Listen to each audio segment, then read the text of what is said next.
Сука, не поверила, что мне 17. Да, это Москва, и мы умеем отрываться. Мы умеем делать звук, мы умеем делать баксы. Эй, эй, нигеры стреляют, словно М16.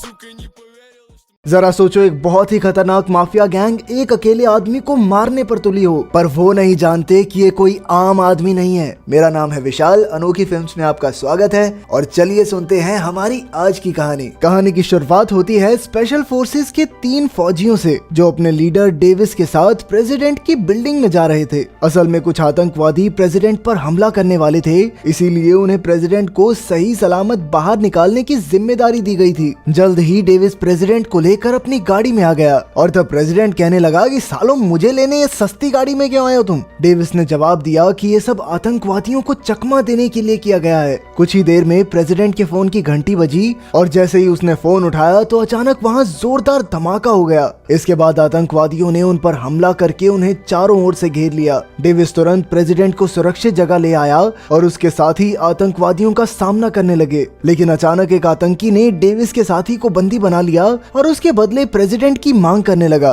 पर तभी डेविस के साथी ने अपनी जान की परवाह न करते हुए आतंकवादी के बॉम्ब का बटन दबा दिया, जिससे वो और आतंकवादी दोनों मारे गए। इस घटना के 3 महीने बाद डेविस अपने बेटे को कॉलेज से लेने जा रहा था, क्योंकि उसका बेटा एक दूसरे शहर में पढ़ता था। उधर कॉलेज में डेविस का बेटा शॉन तलवारबाजी की प्रैक्टिस कर रहा था। कल से छुट्टियां हो रही थी, इसीलिए सब बच्चे अपना सामान लेकर घर जाने वाले थे। प्रैक्टिस के बाद शॉन और उसकी दोस्त एरिन बातें कर रहे थे कि तभी उनके टीचर ने आकर उन्हें सामान पैक करने को कहा, क्योंकि दोपहर को कॉलेज बंद हो जाएगा। जल्द ही शॉन ने एरिन के कमरे का दरवाजा खटखटाया और उसे बताया कि सारे बच्चे कॉलेज से जा चुके हैं और अब सिर्फ वो दोनों ही बाकी हैं, इसीलिए उन्हें भी जल्दी से चलना चाहिए। तब एरिन ने पैकिंग में शॉन की मदद मांगी और दोनों सामान पैक करने लगे। उधर मेन दरवाजे पर काले चश्मे पहने एक आदमी ने अचानक कॉलेज में घुसकर सभी गार्ड्स को गोली मार दी। 20 मिनट बाद कुछ संदिग्ध लोग भी बिल्डिंग में चारों ओर फैल गए। असल में ये सारे लोग एरिन को अगवा करने आए थे, क्योंकि एरिन सुप्रीम कोर्ट के जज की बेटी थी।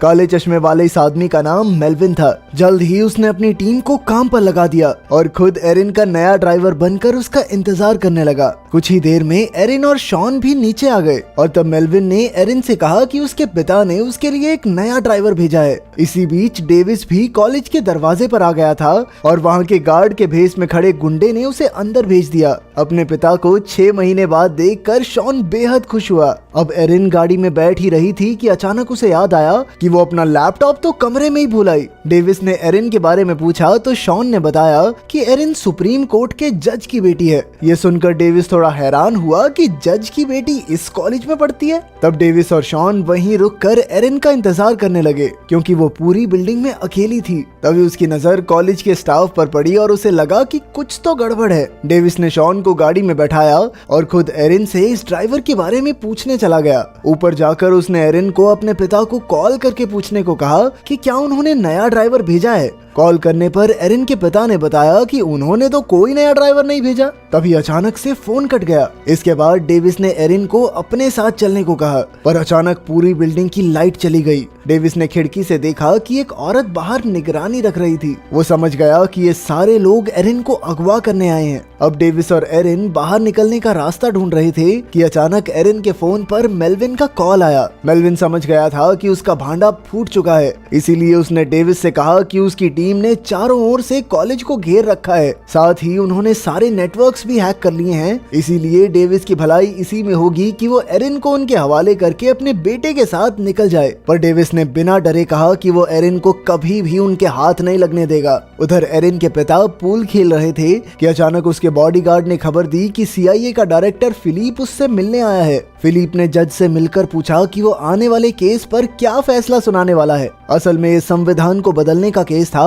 और जज की हाँ से ही ये कानून लागू किया जा सकता था, लेकिन जज ईमानदार था और उसने कहा कि वो कभी इसे लागू नहीं करेगा। ये सुनते ही फिलिप ने धमकी दे डाली कि इस गलती का खामियाजा उसकी बेटी को न भुगतना पड़े। उधर डेविस और एरिन अब तक बाहर नहीं आए थे, इसीलिए शॉन भी उनके पीछे बिल्डिंग में आ गया। तभी सफाई करने वाले के भेष में एक गुंडा उसके सामने आया। शॉन ने उससे पूछा कि क्या उसने डेविस और एरिन को देखा है, तो गुंडे ने कहा कि वो दोनों ऊपर हैं और मैं तुम्हें उनके पास ले जा सकता हूँ। लेकिन जैसे ही वो लिफ्ट में घुसे तो उसने शॉन पर हमला कर दिया। खुशकिस्मती से जल्द ही डेविस और एरिन वहां आ गए और डेविस ने अपने बेटे की जान बचाई। उसने गुंडे को बेहोश करके उसका रेडियो और बंदूक चुरा ली। इसके बाद वो शॉन और एरिन को लाइब्रेरी में ले आया और उन दोनों को वहीं छुपने को कहा। जाने से पहले उसने शॉन को वो रेडियो और बंदूक दी और खुद सभी गुंडों का सामना करने निकल पड़ा। कुछ देर बाद एक गुंडा लिफ्ट में घुसा तो उसकी नजर वहां गिरे फोन्स पर पड़ी। जैसे ही वो झुका तो वहां छिपे डेविस ने उस पर हमला कर दिया। जल्द ही डेविस उसके हाथ बांधकर उसे ऊपर वाले कमरे में ले आया।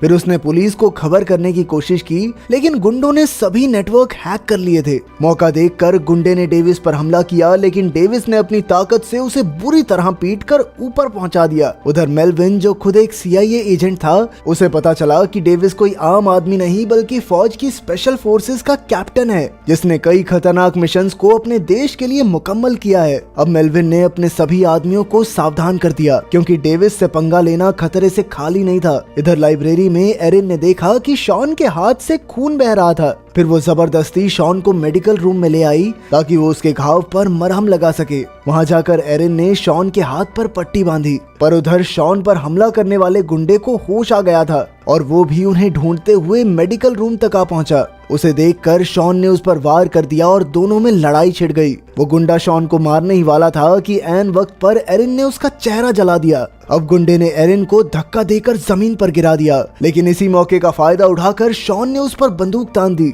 और आखिरकार वो गुंडा अपनी जान बचाने के चक्कर में भाग गया। दूसरी ओर डेविस मेलविन के 2 आदमियों के साथ लड़ रहा था। वो दोनों काफी ताकतवर थे, मगर अंत में डेविस ने उन दोनों को धूल चटा दी। उधर एरिन और शॉन फिर से लाइब्रेरी में छिपने जा रहे थे कि अचानक गार्ड के भेष में छिपे हुए एक गुंडे ने एरिन को पकड़ लिया। तब शॉन ने उस पर बंदूक तानी, लेकिन अचानक डेविस ने पीछे से गोली चलाकर गुंडे को मार गिराया। अब डेविस ने उन दोनों को जल्द से जल्द यहाँ से बाहर निकलने को कहा, पर अचानक उनका स्पोर्ट्स टीचर अपने कमरे से बाहर निकल आया। शॉन ने उसे बताया कि बिल्डिंग पर हमला हुआ है और उन्हें जल्द से जल्द यहाँ से निकलना होगा। फिर डेविस ने टीचर से पूछा कि यहाँ से निकलने का कोई दूसरा रास्ता नहीं है। तब टीचर ने बताया कि वो लोग पुरानी लिफ्ट की मदद से पीछे के रास्ते से निकल सकते हैं। खैर, जैसे तैसे वो सब लिफ्ट तक तो पहुंच गए, लेकिन मेलविन के गुंडे उन पर लगातार गोलीबारी कर रहे थे। आखिरकार डेविस ने सबको बाहर भेजकर खुद गुंडों का सामना करने का फैसला किया, मगर शॉन अपने पिता को ऐसी हालत में अकेला नहीं छोड़ सकता था, इसीलिए वो भी वहीं रुक गया। इसके बाद एरिन और टीचर पीछे के रास्ते से बिल्डिंग से बाहर आ गए, लेकिन मेलविन और उसके साथी तो पहले ही उनका वहां इंतजार कर रहे थे। टीचर ने एरिन को मेलविन के हवाले कर दिया और फिर अपने हिस्से के पैसों की मांग की, लेकिन पैसे देने की बजाय मेलविन ने उसे मार डाला। इसके बाद मेलविन ने अपने गुंडों को लिफ्ट में बॉम्ब लगाने को कहा, क्योंकि वो जानता था कि लिफ्ट के ऊपर शॉन और डेविस मौजूद थे। उधर जैसे ही डेविस की नजर लिफ्ट में रखे बॉम्ब पर पड़ी तो वो तुरंत ही शॉन के साथ कूद गया। दूसरी ओर जज वॉल्टन को अपनी बेटी की बहुत चिंता हो रही थी। तब फिलिप ने उसे एक वीडियो भेजी जिसमें उन्होंने एरिन को बंदी बनाया हुआ था। आखिरकार अपनी बेटी की जान बचाने के लिए जज उन कानूनों को पास करने के लिए राजी हो गया। इसके बाद फिलिप ने उसे एक खास जगह बुलाकर एरिन को वापस ले जाने को कहा। उधर डेविस और शॉन धमाके से बच निकले थे। जब शॉन ने देखा कि मेलविन एरिन को गाड़ी में ले जा रहा है तो वो अपनी बाइक पर उसका पीछा करने लगा और इधर डेविस सीधा स्प्राउल नाम के गुंडे की गाड़ी की छत पर कूद गया। इसी भागा दौड़ी में मेलविन ने शॉन को गोली मारकर अपनी गाड़ी में बैठा लिया। उधर डेविस ने जबरदस्त तरीके से स्प्राउल और उसके सभी साथियों को मार गिराया। फिर उसने GPS पर देखा कि जज भी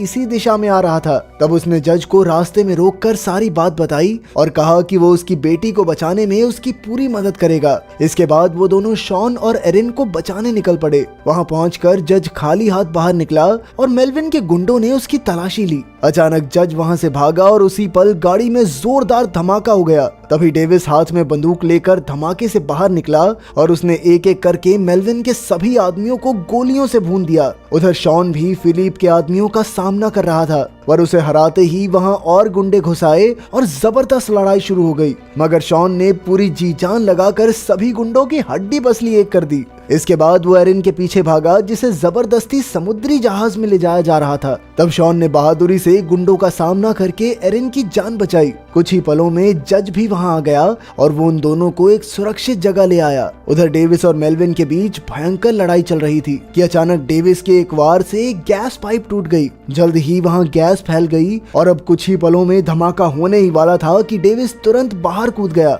मेलविन अब भी अंदर ही था और अचानक वहां जोरदार धमाका हो गया। आखिरकार डेविस एरिन और शॉन के पास पहुंचा और उन सबको सुरक्षित घर ले आया। फिर अगले दिन फिलिप जब अपने घर गया तो सामने मेलविन को बैठा देखकर उसके होश उड़ गए। असल में मेलविन किसी तरह कल के धमाके से बच निकला था। फिर मेलविन ने फिलिप से पैसों की मांग की, क्योंकि उसने ये सब कुछ फिलिप के कहने पर ही किया था। पर फिलिप कहने लगा कि भाई काम तो पूरा किया ही नहीं तूने, तो पैसे किस बात के। ये सुनकर मेलविन ने पलक झपकते ही फिलिप को गोली मार दी। इसके बाद हम देखते हैं कि हॉस्पिटल में शॉन का इलाज चल रहा था। तब डेविस उसके पास आया और उसने शॉन को एक घड़ी देकर कहा कि ये घड़ी उसे प्रेसिडेंट ने तोहफे में दी थी। उसने अपने बेटे को समझाया कि जब भी इसे देखो तो ये मत सोचना कि तुमने कितनी जानें ली, तुम ये सोचना कि तुमने कितनी जानें बचाई। अगर वीडियो पसंद आई तो लाइक कर देना, चैनल को सब्सक्राइब कर देना। मिलते हैं अगली वीडियो में।